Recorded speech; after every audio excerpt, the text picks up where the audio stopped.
Oh, there's my little man. Doing what he enjoys best during the summer break. He's enjoying the pool. He loves the water. Ah, baby. That swimming pool's the best thing we ever got. Made him some chicken. He likes the blackened Tyson chicken cooked in avocado oil. Yeah, he's eating so good. He's eating so much vegetables and stuff. We try to limit his sugar. But he loves celery and carrots and bell peppers. And I found that with autism, the diet makes all the difference in the world. And having this pool, the pressure of the water is always something that's had like a calming effect, on his body and everything. He loves the water. So he loves when we go to the ocean, especially loves when we go up to Sullivan Lake. I think that's his real happy place is up there. And it's nice when he can enjoy the backyard. We don't have our nightmare neighbor from hell. Yeah, he's gone, and so it's a nice, quiet neighborhood right now, except for the occasional backpack zombie tweaker that constantly prowls out night and day that goes by. So he's got to keep an eye out for that. But other than that, it's a quiet neighborhood, and that won't last. Jerkweed will be getting off work here soon. You can hear him coming from 3 blocks away.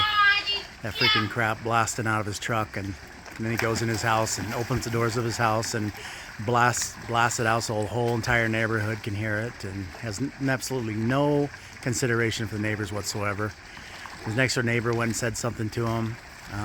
My neighbor lives in the house over there across the alleyway. She went and tried to ask him to turn it down, and I guess he got really ugly with her. And I think that was the other day when he was blasting it out of his pickup, and he was like, "Louder, you want it louder? I'll make it louder." I think that was for her benefit, not mine. Anyway, the guy's I wish he would just move, but I think eventually, we're working towards getting out of here, because I know that whole thing with him starting to harass Raven, and I know it's not easy. I mean, Raven screams and makes a lot of noise and everything else like that. Our house is like the Exorcist house, and more times than I care to count. And he's throwing things over the fence, and we had the play set, and he would climb up there bare butt naked if I didn't catch him in time. And so, it's not been easy for anybody being our neighbor either. But however, that doesn't give any excuse to harass a special needs kid. Like spraying him with water and pounding on the fence when he's on the other side of it, and sicking his dogs, getting his dogs to bark at him so he covers his ears, and calling him a little effer, and just my wife and I, we're gonna take care of him as long as we physically can, and that's one of the main reasons we want to move. We want to be someplace where he can be himself, where he can enjoy himself and live his life and everything, and he can swim in the pool, he can scream and cry and be his crazy little self and stuff, and not having somebody calling the police, doing harassment welfare checks to, the hopes that we just keep him locked up so they don't have to listen to him.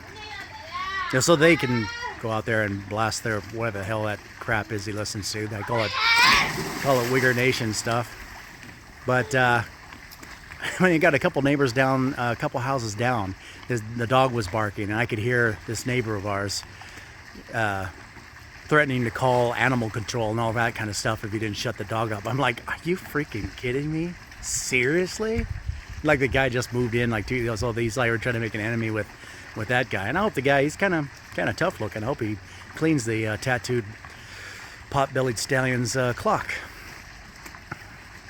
And Raven's amazing what he's aware of. That day that he sprayed him with the hose, I was going to go over the fence. I was going to make a really big mistake.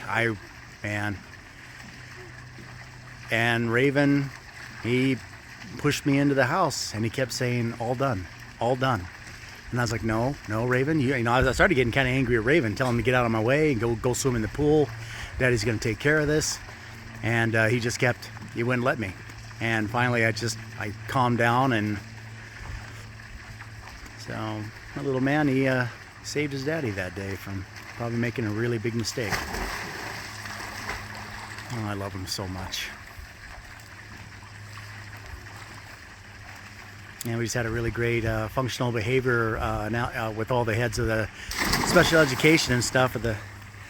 And it was really good. It was like mapping out his future. And yeah, they said he categorizes as a savant genius.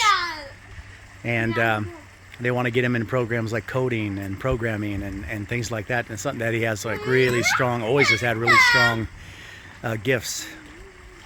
I mean, he's like a natural born hacker. The things he can do with electronics and computers and stuff, I mean, it's mind blowing. Raven, you're amazing.